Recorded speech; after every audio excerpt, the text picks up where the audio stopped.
राधे राधे। हरे कृष्णा। कैसे हैं आप सभी लोग। आशा करती हूँ आप सभी परम मंगल में होंगे, स्वस्थ होंगे, अच्छे होंगे। आप में से बड़े सारे भक्तों का प्रश्न जो मेरे पास भर भर के पूछा गया है मेरी इंस्टाग्राम आईडी पे या फिर कमेंट्स में भी पूछा गया है कि दीदी पीरियड्स में कार्तिक स्नान का संकल्प जो हमने ले रखा है वो पूरा कैसे होगा। पीरियड्स में दीप दान का संकल्प पूरा कैसे होएगा। पीरियड्स में तुलसी पूजा का संकल्प कैसे होगा। पीरियड्स में तुलसी जी की पूजा अर्चना वंदना कैसे करेंगे, या फिर पीरियड्स में कार्तिक के महीने में जो जो भी संकल्प हम लोगों ने लिया है वो कैसे पूरा होगा। तो आज पूरी वीडियो इसी पे समर्पित है। देखिए, शास्त्रों में जो पीरियड्स को त्रिदिवसीय महामारी बताया गया है, लेकिन आमतौर पे हम लोग सिर्फ 5 दिन में होते हैं। 5वें दिन आपको शीश धो के पूजा अर्चना वंदना कर लेनी चाहिए। अगर आप लोग 3 दिन में ठीक हो जाते हो तो कार्तिक का पावन पवित्र महीना प्रारंभ हो गया है। और ऐसे में लोग बड़े सारे संकल्प लेते हैं, जैसे कि कार्तिक स्नान का संकल्प हो गया, कार्तिक की कथा का संकल्प हो गया, प्रतिदिन दीप दान का संकल्प हो गया, आकाश दीप दान का संकल्प हो गया, घर के बाहर दीप दान का संकल्प हो गया, तुलसी परिक्रमा का संकल्प हो गया, तुलसी पे दीप दान का संकल्प हो गया, भगवान की कार्तिक महात्म की कथा पढ़ने का संकल्प हो गया। ऐसे अनेकों संकल्प कार्तिक के माह पे लिए जाते हैं। वैसे भी कहते हैं ना कि कार्तिक के माह पे जो भी कार्य हम करते हैं उसका 100 गुना फल हम लोगों को प्राप्त होता है। तो हमें अधिक से अधिक पुण्य धर्म दान के कार्य करने चाहिए, क्योंकि 12 मासों में से 11 मास तो भगवान श्री कृष्ण द्वारा निर्मित है, लेकिन एक मास ऐसा है जो स्वतः राधा रानी द्वारा निर्मित है, और वो है कार्तिक का महीना। कार्तिक का महीना राधा रानी ने बनाया है, और कार्तिक का महीना राधा रानी को अत्यधिक प्रिय है, इसलिए कार्तिक का महीना भगवान श्री कृष्ण जी को भी अत्यधिक प्रिय है। अर्थात चतुर्मास के बाद जब विष्णु भगवान सो के उठते हैं तो वो महीना भी कार्तिक का होता है, जिस टाइम देव उठनी एकादशी आती है, जो कि सभी बड़ी एकादशियों में से एक होती है। चलिए अब बात कर लेते हैं कि कार्तिक के महीने में अगर पीरियड्स आ गए तो हमारी ये दान या फिर संकल्प कैसे पूरे होते हैं। सबसे पहले बात कर लेते हैं कार्तिक स्नान। अगर आपने कार्तिक में कार्तिक स्नान का संकल्प लिया है, जो कि तारों की छाव में होता है, अर्थात सूर्य उदय से 1.5 घंटा पूर्व होता है, तो आपको नित्य प्रतिदिन सुबह सुबह ब्रह्म मुहूर्त में कार्तिक स्नान करना होता है। लेकिन इस बीच में अगर आपके पीरियड्स आ जाते हैं तो क्या आप कार्तिक स्नान नहीं करना चाहिए? नहीं, अगर आपके पीरियड्स आ जाते हैं तब भी आपको कार्तिक स्नान तो करना है, लेकिन वो स्नान वाले जल में आपको किसी भी प्रकार का गंगा जल नहीं मिलाना है। स्नान वाले जल में आपको काले तिल नहीं मिलाने हैं। आपको शरीर में आंवले का पाउडर लगा के स्नान नहीं करना, या फिर तिल का पाउडर लगा के भी स्नान नहीं करना। आपको बिल्कुल सिंपल सादा पानी से स्नान करना है, लेकिन आपका स्नान का जो संकल्प है वो छूटना नहीं चाहिए। आपको कार्तिक स्नान जरूर करना है। ये नहीं कि भैया 5 दिन के लिए तो पीरियड्स आ गए, चलो 5 दिन तो चैन की नींद सो लो, ऐसा नहीं होता है। आपको स्नान करने के बाद पूजा घर के कक्ष में नहीं जाना, या फिर उस आसन पे नहीं बैठना जिस आसन में आप पूजा अर्चना वंदना करते हो। आपको स्नान करने के तत्पश्चात अलग दूसरा कमरा है, उस कमरे में आप लोगों को जाना है। उस कमरे में बैठ के आप मानसिक पूजा कर सकते हो, अर्थात जैसे कि कथा जप सकते हो, या फिर महामंत्र का जाप हरे कृष्णा कृष्ण कृष्ण हरे हरे, हरे रामा रामा रामा हरे का जाप कर सकते हो, या फिर ओम नमो भगवते वासुदेवाय का जाप कर सकते हो। लेकिन आपको गंगा जल डाल के स्नान नहीं करना, लेकिन आपको स्नान इत्यादि करना ही करना है। कथा आप ऑनलाइन देख के पढ़ सकते हो, गूगल पे यूट्यूब पे आप कथा सुन सकते हो, या फिर आप मेरे यूट्यूब चैनल पे भी रोज सुबह सुबह 6 बजे कथा प्रसारित हो जाती है, आप उसको भी सुन सकते हो। कथा आप पूरे दिन में कभी भी सुन सकते हो। अगर आपके पास सुबह सुबह कथा सुनने का समय नहीं होता है ना, तो पूरे दिन में आप कथा कभी भी सुन सकते हो, लेकिन कथा वाली जो पुस्तक होती है उसको हाथ नहीं लगाना होता। इस बात का आपको ध्यान रखना है।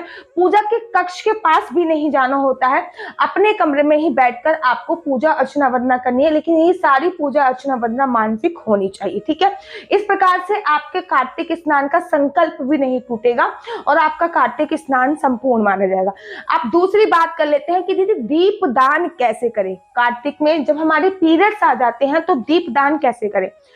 जब आपके पीरियड्स आ जाते हैं और आपने दीप दान का संकल्प ले रखा, जैसे कि तुलसी पे दीप दान का संकल्प लिया हुआ है, या फिर घर के मुख्य द्वार पे दीप दान का संकल्प लिया हुआ है, या फिर आकाश दीप दान का संकल्प लिया हुआ है, मंदिर में दीप दान का संकल्प, यहाँ पे भी आपने दीप दान का संकल्प लिया हुआ है, तो फिर आपको आपके निमित्त अगर कोई दीप जला दे, जैसे कि आपके हस्बैंड दीप जला दें आपके निमित्त कि हाँ ये दीप मैं उनके निमित्त जला रहा हूँ क्योंकि उन्होंने संकल्प लिया है। अगर हस्बैंड बात नहीं मानते तो बच्चे जला दे, या फिर अड़ोसी पड़ोसी कोई आपका हेल्प करने वाला हो तो वो भी जला सकता है। अगर घर पे कोई भी नहीं है तो कार्तिक में 5 दिन ऐसे आते हैं जिस दिन आपके छूटे हुए दीप भी आप जला सकते हो। जैसे कि रमा एकादशी से लेकर दिवाली तक का कार्तिक में ये 5 दिन ऐसे हैं, जो भी 5 दिन आपके पीरियड्स के छूट गए हैं, 3 दिन 4 दिन 5 दिन जितने भी दिन आपके पीरियड्स होते हैं वो दिन छूट गए हैं, उस दिन आप डबल दीप जला के वो संकल्प पूरा कर सकते हो।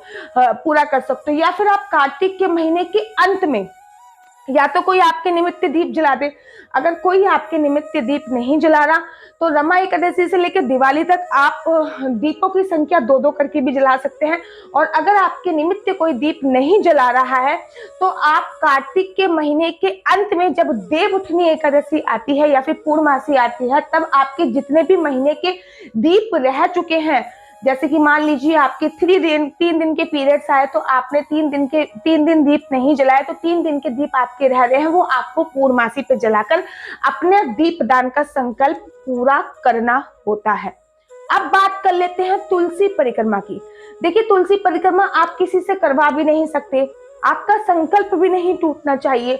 तो फिर आपको क्या करना है, मान लीजिए कि बीच में आपने तुलसी की परिक्रमा का नियम लिया हुआ है कि मैं नित्य तुलसी की 3 परिक्रमा करूंगी या फिर 5 परिक्रमा करूंगी, या फिर मैं नित्य तुलसी की 7 परिक्रमा करूंगी कार्तिक के महीने में, और आपके पीरियड्स आ जाते हैं, तो फिर आप रमा एकादशी से लेकर और दिवाली वाले दिन तक वो परिक्रमा डबल कर लीजिएगा। जैसे कि आपने 7 परिक्रमा का संकल्प नित्य ले रखा है, तो आपको रमा एकादशी से लेकर दिवाली वाले ये 5 दिन होते हैं, इस दिन 14 परिक्रमा करके अपनी जो परिक्रमा छूट गई है उस संकल्प को आपको पूरा करना है। अगर आप उस दिन भी नहीं कर सकते तो जो कार्तिक की पूर्णमासी आती है, आप उस दिन जितनी परिक्रमा आपकी छूट गई है, जितने दिन की भी परिक्रमा आपकी छूट गई है, उतने दिन की परिक्रमा पूर्ण कर सकते हैं। तो ये कार्तिक में आप कर सकते हैं। अगर आपके पीरियड्स आ गए तो कार्तिक पूर्णमासी वाले दिन आप ये सभी कार्य कर सकते हैं, जैसे कि दीपदान कर सकते हैं, तुलसी परिक्रमा कर सकते हैं, दिवाली पे दीपदान कर सकते हैं। जो भी संकल्प आप लोगों ने ले रखा है आप वो संकल्प संपूर्ण कर सकते हैं। इस बात का ध्यान रखिए कि कार्तिक में अगर पीरियड्स आ जाते हैं तो कार्तिक स्नान करना जरूरी होता है। कार्तिक स्नान नहीं छोड़ता, प्रातःकाल उठना होता है और कार्तिक का स्नान करना होता है, लेकिन पूजा अर्चना वंदना जो होती है वो मानसिक ही करनी चाहिए। अब आप में से बड़े सारे लोगों का एक प्रश्न था, क्या दीदी कार्तिक में गर्म पानी से स्नान कर सकते हैं? तो मैं आज इसका भी उत्तर दे देती हूँ। कार्तिक में देखिए ग्रंथों में जो आया है, जो टेक्सों में, स्कंद पुराण में, पद्म पुराण में और गर्ग संहिता में जो आया है, वो आपको नदी स्नान, समुद्र स्नान, जो इस तालाब में स्नान करने का आया है। तो अगर आप ये कहें कि दीदी हम गर्म पानी में स्नान कर सकते हैं या नहीं कर सकते, तो इसके लिए मैं ये बोलना चाहूंगी, पहला सुख निरोगी काया। अगर आपका शरीर जवाब दे रहा है तो आप नॉर्मल वाटर से स्नान कीजिए, लेकिन अगर आपका शरीर जवाब नहीं दे रहा तो आप पानी को हल्का सा गुनगुना कर सकते हैं, और हल्का सा गुनगुना करने के तत्पश्चात आप स्नान कर सकते हैं। तो लगता है अगर आपके और भी कोई प्रश्न हो तो आप मेरी इंस्टाग्राम आईडी डॉक्टर आशु दीदी पे कमेंट्स करके पूछ सकते हैं। आशा करती हूँ कि आपको मेरी वीडियो अच्छी लगती होगी। अगर आपको मेरी वीडियो अच्छी लगती है तो आप अपना यूट्यूब चैनल हरी बोल को लाइक शेयर सब्सक्राइब करना बिल्कुल भी मत भूलिए। तब तक के लिए मुझे दीजिए इजाजत। राधे राधे, हरे कृष्णा।